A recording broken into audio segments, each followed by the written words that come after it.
In this video, we're cloning a Puppet Player unicorn. I'm gonna show you what I mean by that. This is a Puppet Player unicorn. So it is a unicorn hand carved from wood, and normally there's all kinds of strings on this puppet, and the Puppet Player uses it on stage to play with other puppets and this unicorn. And this local Puppet Player approached me via Google Maps, or they found me on Google Business, and they asked me if I can replicate this unicorn multiple times. So that means for me, I have to 3D scan the unicorn, probably consists about 20-25 parts, and then 3D print multiple copies of the unicorn. And they will process it and paint it and all kinds of things and maybe carve a few things out. That's not part of my business. At this point of making the video, I actually don't know if they will accept my offer. So part of this video will be to calculate how expensive this is going to be. And then hopefully when a customer accepts the offer, we will actually do and walk through the process of scanning, post-processing, and actually 3D printing this project. So stay with me, it's going to be a journey. And I think I probably know about 50% that I really need to know. So I'm going to learn a few things here. And to help me with that, I have two 3D scanners here today. The first one is the older Revopoint V1, and then we have the new Revopoint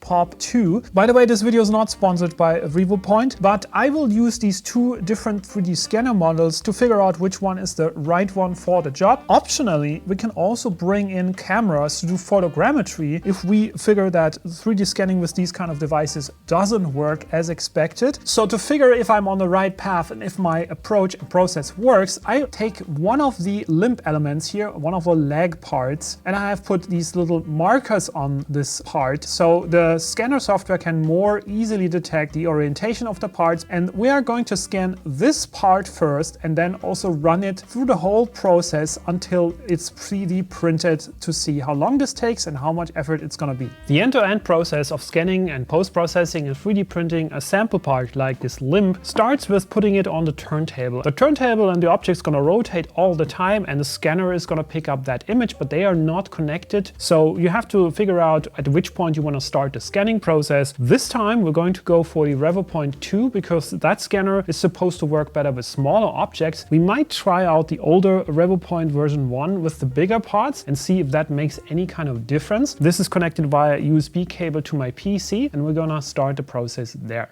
So here we are in RevoScan. This is the software that we're going to use to scan, and it contains of multiple different areas. So in the middle, we will always see the point cloud. So that is the 3D representation in the computer already, what has been scanned in that particular viewing angle. And in the upper right corner, we can see the RGB image. That's another camera in the scanner that's just looking at color information. And in the lower right corner, you see the 3D camera, so the depth camera that's picking up the actual 3D information.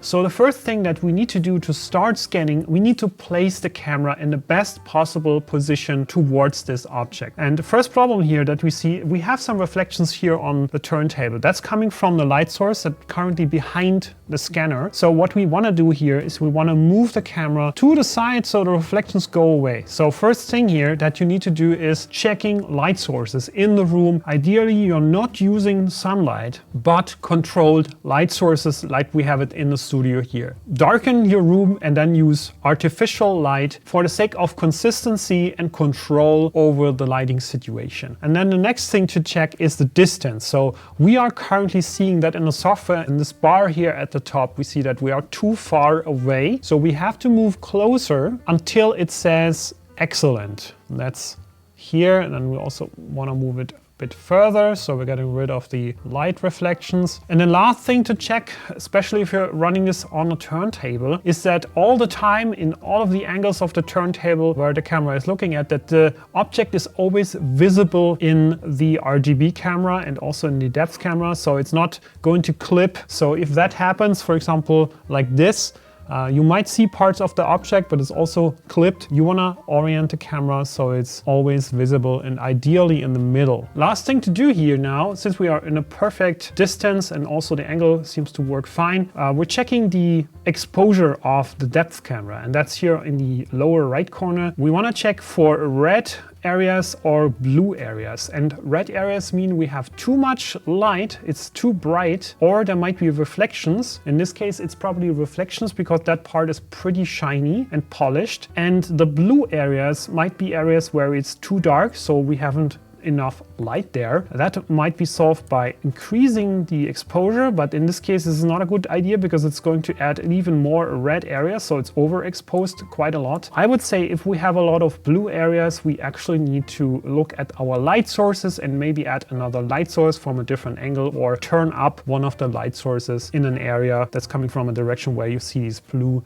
dots happening. But I would say for now, this looks pretty good. Next step here is to go to the scan process, going away from the preview mode, and we're gonna name this project Limb Test 1. And we have multiple options that we can now change. One of them is the accuracy, so I'm going for high accuracy scan. And then there is a scan mode where we're looking for features, so that's looking at the object and trying to figure features to identify the different camera positions. So from what angle are we looking at this object? And the other option here that we could also use is marker. You might think that because I'm using markers, this would be the right setting, but I figured that using the marker switch will not work when there aren't enough markers. So you need a lot of markers for this to work correctly. I figured that in this specific case, for this small object, it actually works better with just going for features. But anyways, the markers that I've put on the object are adding some additional features that make it easier for the software, even with the marker features turned off, to identify the position of the object. So that's still helpful. Now, the next thing that we want to check is the orientation. Where do we actually start scanning? And that is a question that can lead to success or failure. Believe it or not, it can make a huge difference in which position you start scanning. So you want to start in a position where you see the most of the object, because that gives you a lot of more detail. So I'm going to turn it actually to this position and try to start from there, and then we are going to probably add 1 or 2 more scans to figure if that helps us to finish this scan. I'm going to start at some position, for example this position, and then I'm going to wait for the full turn to finish, and then I'm not going to hit the stop button yet, but I'm going to hit this pause button.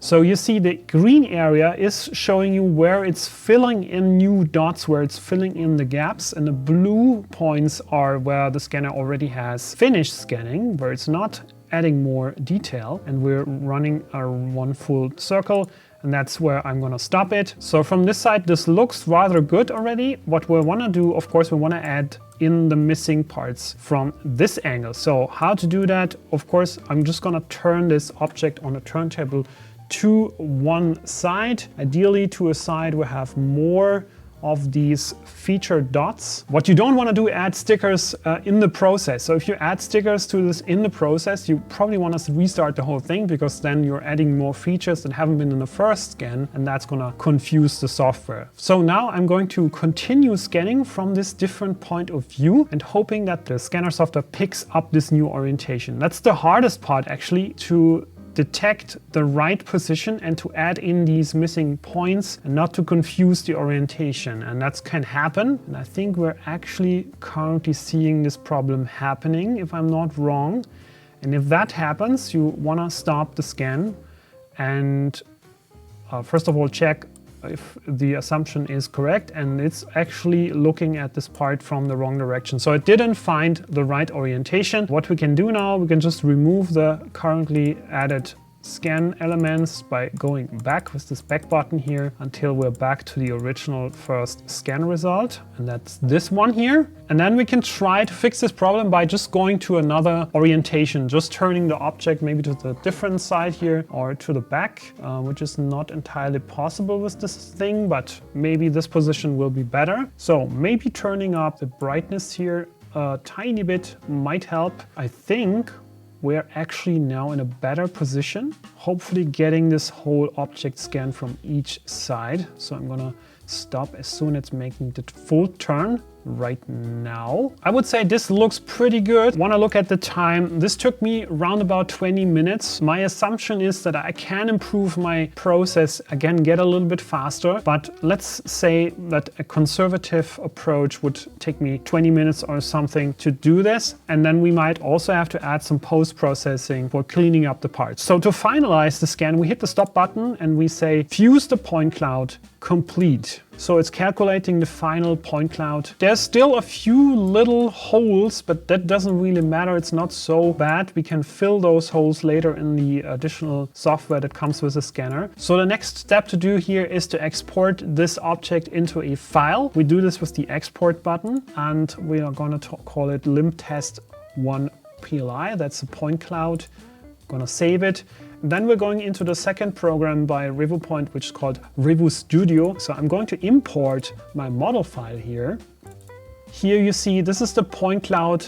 It's half transparent because it's not yet vertices, it's actually really points. And what we want to do now is we want to clean up this object. We want to remove everything that hasn't anything to do with the actual object. And you can see from the turntable, it also picked up some artifacts, some of these sticker points actually. So we want to remove them, of course. So I'm going to use the select by rectangle function for removing stuff. And then I'm not going to use select by angle, just gonna put this in the rectangle, hit the delete button, and then everything gets deleted that I selected. It doesn't really matter in which depth or distance this is. That's the function select by angles that would change the behavior a little bit. So I think I got all these points from the turntable. I saw some artifacts here in the middle. So I want to try to be as accurate as possible. Removing these dots in the middle. You don't have to be super precise because a lot of this stuff, the noise, is going to get removed in the next step. So next step is meshing. That means we are going to create a mesh of vertices, and that's going to be the real 3D object that we can then use for 3D printing. So let's hit this meshing button, and then we have some options here. We can say we want to have standard quality, we want to have good quality or excellent quality. I'm going for excellent just to see how good this can be, and then I'm also going to select fill holes to close any of the holes that might still be there. So let's apply this, and here we go. We have a final 3D object, a little bit bumpy like goosebump surface. We can fix a little bit of that by hitting the smooth button. Probably want to have some, I don't know, medium amount of smoothing. And that's going to remove a lot of the goosebumps while still retaining a lot of the detail. But the goosebumps actually don't help us so much because they make 3D printing slower, because the 3D printer has to follow all of these little goosebumps, especially in the outer areas of the scan, in the shell area. Removing a little bit of the goosebumps will increase the printing speed. It still will retain most of the detail, but that's up to you how much of the actual surface detail you want. Probably you want something smooth. So let's save that to a file now. Export to an STL file. So let's call that limtest1mesh. Good. And we can exit this program now. So as a next step, what you can do is directly import this file into your slicer program. I'm going to print it on the Bamboo Lab just for the sake of prototyping and because it's so fast. And then we're going to look at the first printed result. So let's throw this into Bamboo Studio and start a quick prototyping print. One of the things here to consider is support structures. I will probably have to lay this on a flat side. So this looks better. And then we'll also want some support. I think 0.2mm standard is a good profile for showing us the quality of the part. We could go for a faster profile, but I want to see how good the result is in terms of the detail. So let's keep it like that. And then we're sending this off.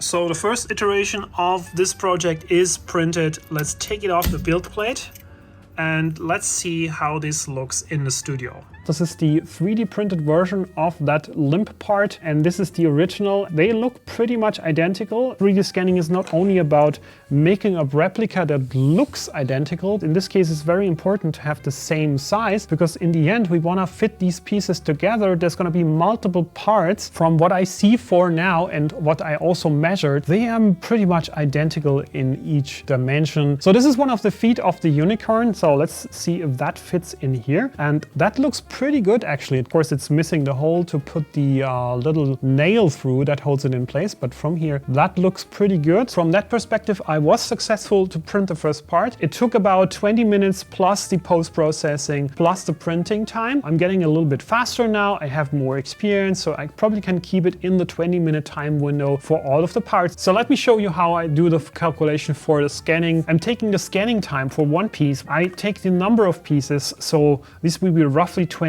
maybe 21, 22, and then I have the total time, which is then going to be 400 minutes of work. That's 6.7 hours, so roughly 7 hours. And then I have a rate per hour that might be different for anyone here. And then I have a price for the scan of 333 euros. So very simple calculation. You might add some markup here, some buffer, depending on your experience. You might even get faster. This might be actually more work to do, especially for the larger parts. Probably scanning with the Revopoint won't work that well. And maybe I have to go back to photogrammetry to finish scanning the bigger part, and then also adjusting the dimensional accuracy for that, because that's not going to be as easy as with the scanner. So making some assumptions here that I'm not going to be completely happy with 333 euro for this. I went for 350, still pretty much on the lower end, I would say. Some risk here, but it's also my first project in this area. I want to get this customer to work with me, and so I can learn. And maybe the next time, if another customer approaches me, I have more experience. I know how to price it a little bit more accurate. So for the printing part, I do the same calculation as I always do with my calculation sheet that I've shown you in another video that I'm also going to link down in the description of this video, so you can figure out how I do my calculations for 3D printing. Adding that to the final offer, I've sent this out to my not yet client. Fingers crossed that my offer gets accepted.